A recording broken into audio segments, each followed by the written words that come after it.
Again, forgive the wind, but it's kind of tough when you gotta be outside and do a little video. Let me pan out first, show you the finished product.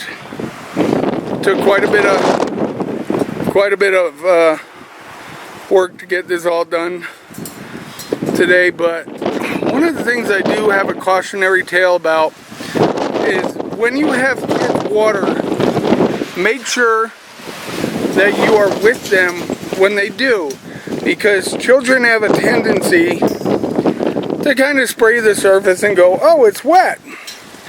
Well, and then you dig down just a little bit and it's bone dry down there. And that's not too far under the surface either. And I was watering for quite a while. Let's see what it's like on this side. Again, there you go, bone dry. And so surface being wet does not mean you've got water where it needs to go. So just remember that. When you have kids, water, be with them, let them water. It's a really good activity for them, but you just want to make sure it's getting down to the depth that you need it, especially with deep-rooted plants such as tomatoes.